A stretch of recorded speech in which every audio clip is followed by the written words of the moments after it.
بسم اللہ الرحمن الرحیم۔ السلام علیکم پیارے بچوں، کیا حال چال ہے آپ کا؟ امید ہے کہ آپ سب خیر و عافیت سے ہوں گے۔ جی تو پیارے بچوں، آج ہم کریں گے چیپٹر نمبر 6، جس میں سورت کا نام ہے سورۃ ابراہیم۔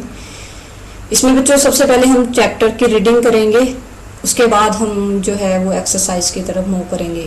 جی تو بغیر ٹائم کو ویسٹ کیے ہم چلتے ہیں اپنے لیسن کی طرف۔ جی تو بچوں سب سے پہلے ہم پڑھیں گے تعارف۔ سورۃ ابراہیم قرآن مجید کی 14ویں سورت ہے اور یہ قرآن مجید کے 13ویں پارے میں ہے۔ اس سورت کی آیت نمبر 35 میں موجود حضرت ابراہیم علیہ السلام کے نام کی مناسبت سے اس سورت کا نام سورۃ ابراہیم رکھا گیا۔ اس میں 7 رکوع اور 52 آیات ہیں۔ یہ مکہ مکرمہ میں نازل ہوئی۔ اہل مکہ ہر قسم کے شرک اور بت پرستی کے باوجود اپنی نسبت حضرت ابراہیم علیہ السلام کی طرف کرتے اور خود کو ابراہیمی کہتے تھے۔ اس صورت میں حضرت ابراہیم علیہ السلام کے افکار و اعمال کو اجاگر کر کے ان کے عقائد کے ضمن میں اسلامی عقائد کی وضاحت کی گئی ہے۔ اس صورت میں حضرت ابراہیم علیہ السلام متعدد دعاؤں اور ان کی قبولیت کے بعد اللہ تعالیٰ کا شکر ادا کرنے کا تذکرہ رکھتے ہیں یا کرتے ہیں۔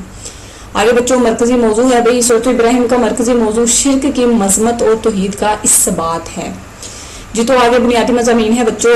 سورۃ ابراہیم کے آغاز میں قرآن مجید کی عظمت و شان بیان کرتے ہوئے ارشاد فرمایا گیا ہے کہ یہ کتاب کسی انسان کی کوششوں کا نتیجہ نہیں ہے بلکہ اللہ تعالیٰ کی طرف سے نازل کردہ ہے، جس کا مقصد انسانوں کو کفر و شرک کی طریقوں سے نکال کر توحید اور رسالت کے نور اور روشنی کی طرف لانا ہے۔ اس صورت میں اللہ تعالیٰ نے یہ وضاحت فرمائی ہے کہ اللہ تعالیٰ نے جس قوم کی طرف نبی مبعوث فرمایا وہ نبی جس قوم کی زبان ہی میں اللہ تعالیٰ کے احکام کی وضاحت فرماتا تھا۔ اس صورت میں سابقہ امتوں کے عروج و زوال کے حوال واقعات بیان کیے گئے ہیں، جس میں اللہ تعالیٰ کی قدرت کی نشانیاں ہیں۔ اس زمن میں حضرت موسیٰ علیہ السلام اور نوح علیہ السلام کی اقوام اور قوم عاد و ثمود کا تذکرہ کیا گیا ہے۔ تمام انبیاء کرام علیہ السلام نے توحید و آخرت پر ایمان لانے، توبہ اور توکل کی دعوت دی، لیکن ان اقوام نے انہیں اپنے جیسا انسان ہونے کا طعنہ دے کر ان کی دعوت کو ٹھکرا دیا اور شہر سے نکال دینے کی دھمکیاں دی۔ اس صورت میں انبیاء کرام علیہ السلام کی دعوت نہ ماننے پر جہنم کی آگ خصوصاً ماء صدیق یعنی کھولتا ہوا پانی پلانے کی وعید سنائی گئی، جو ان کے حلق سے مشکل سے گزرے گا اور موت کی تکلیف داری ہونے کے باوجود وہ مر نہ پائیں گے۔ سورۃ ابراہیم میں مشرکین کے اعمال کے حوالے سے ارشاد فرمایا گیا ہے کہ اللہ تعالیٰ اور آخرت پر ایمان نہ ہونے اور رسول صلی اللہ علیہ وسلم کی اتباع نہ کرنے کی وجہ سے ان کے اعمال برباد ہو جائیں گے اور ان کی مثال اس خاک کی طرح ہے جیسے تیز آندھی اڑا لے جائیں۔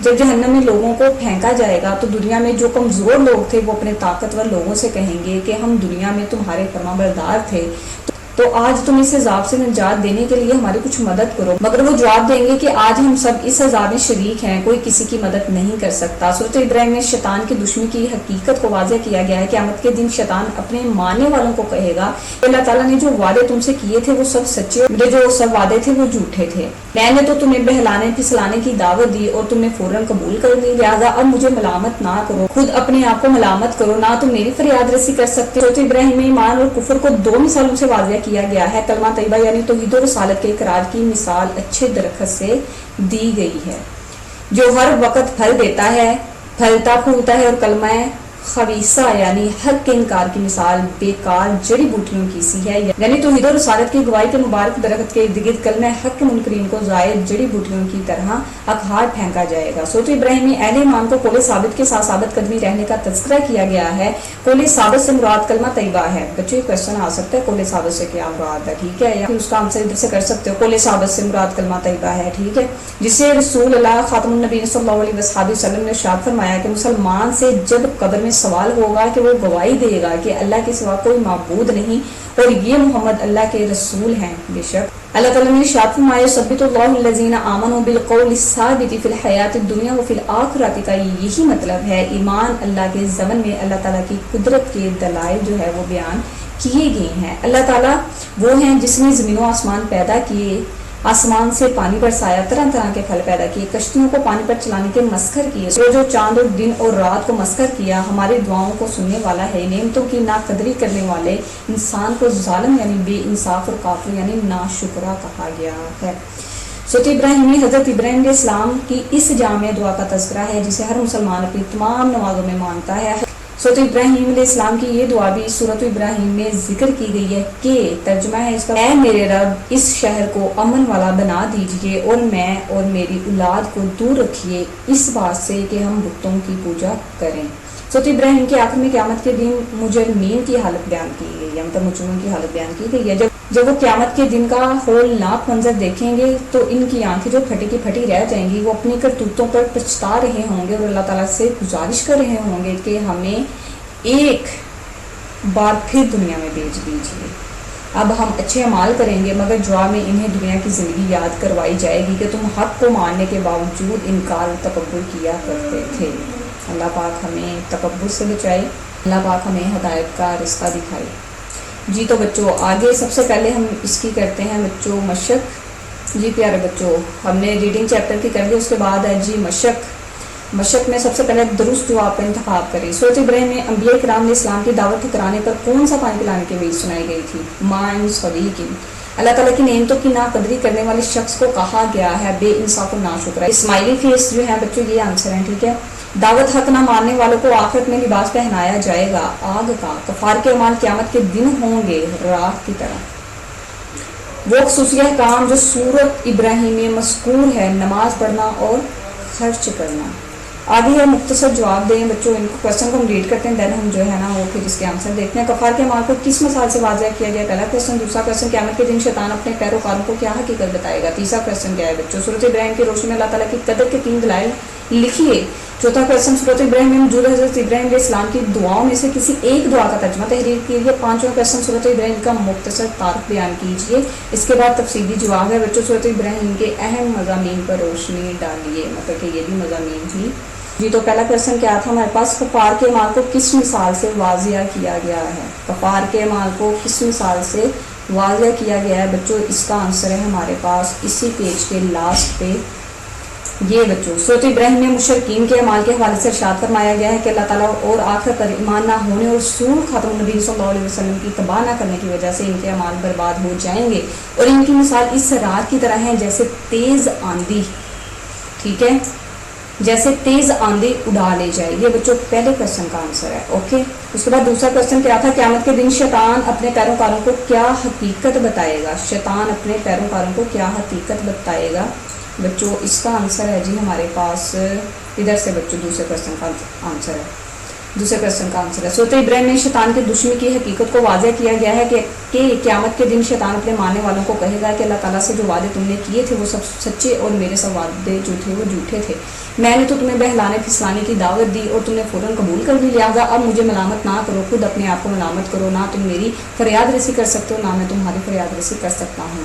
मैं तुमसे बड़ी अल्ज़मा हूँ, ठीक है बच्चों। ये हमारे पास था दूसरे क्वेश्चन का आंसर।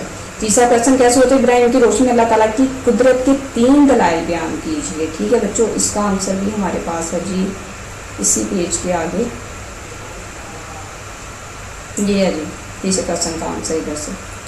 ईमान अल्लाह के ज़मन में अल्लाह ताला की कुदरत के दलाइल बयान किए गए हैं। अल्लाह ताला वो हैं जिसने ज़मीन और आसमान पैदा किए, आसमान से पानी बरसाया, तरह तरह के फल पैदा किए, कश्तियों को पानी पर चलाने के मस्खर किए। जी ये बच्चों आप ये तीसरा क्वेश्चन इधर से लेके इतना मस्खर किया तक भी कर सकते हो। ना शुक्रा कहा गया, यानी बेइंसाफ और काफिर यानी ना शुक्रा कहा गया, ठीक है। इधर तक भी आप इसका आंसर तीसरे क्वेश्चन का कर सकते हो। जी बच्चों अभी चौथा क्वेश्चन क्या था? सूरत इब्राहिम में मौजूद हज़रत इब्राहिम अलैहिस्सलाम की दुआओं में से किसी एक दुआ का तर्जुमा तहरीर कीजिए, ठीक है बच्चों। इसका आंसर भी हमारे पास आगे है बच्चों, ये इधर से। सूरत इब्राहिम अलैहिस्सलाम की ये दुआ भी सूरत इब्राहिम में जिक्र की गई है। क्या है जी वो दुआ? तर्जुमा इसका, ए मेरे रब इस शहर को अमन वाला बना दीजिए और मुझे और मेरी औलाद को दूर रखिए इस बात से कि हम बुतों की पूजा करें। ये हमारे पास चौथे क्वेश्चन का बच्चों आंसर है। उसके बाद पांचवा क्वेश्चन, सूरत इब्राहिम का मुख्तसर तारुफ बयान कीजिए।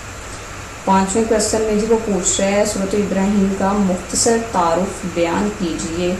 तो आपको पता है कि तारुफ तो हम चैप्टर के स्टार्ट में जो है ना वो पढ़ते हैं। ये है जी बच्चों इधर से इसका आंसर पांचवें क्वेश्चन का। तो इब्राहिम कुरान मजीद की 14वीं सूरत है और ये कुरान मजीद के 13वें पारे में है। इस सूरत को आयत नंबर 35 में मौजूदा हज़रत इब्राहिम अलैहिस्सलाम के नाम की मुनासबत से इस सूरत का नाम इब्राहिम रखा गया।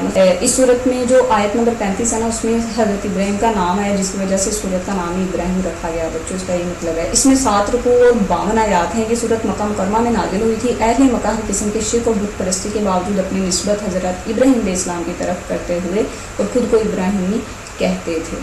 ठीक है, ये बच्चों आपके पास है जी 5वें क्वेश्चन का आंसर। आगे जी हमने उसमें लोगों में पूछा हुआ है, आपने जी सूरत इब्राहीम के अहम जो है वो बुनियादी मज़ामीन की तरफ रोशनी डालनी है, तो वो इधर से हमारे पास आंसर है बुनियादी मज़ामीन। सूरत इब्राहीम के आगाज़ में कुरान मजीद की अज़मत व शान बयान करते हुए फरमाया गया है। इधर से लेके बच्चों चैप्टर के एंड तक जो है हमारे पास बुनियादी मज़ामीन है। और ये शॉर्ट क्वेश्चन में ही आपका लॉन्ग क्वेश्चन भी कुछ अटेम्प्ट हो रहा है, तो ये आपने बच्चों पूरा करना, कुछ स्किप नहीं करना। और इसके साथ ही बच्चों हमारा चैप्टर हुआ कंप्लीट और हमें दीजिए इजाज़त। खुदा निगहबान, खुदा हाफिज़।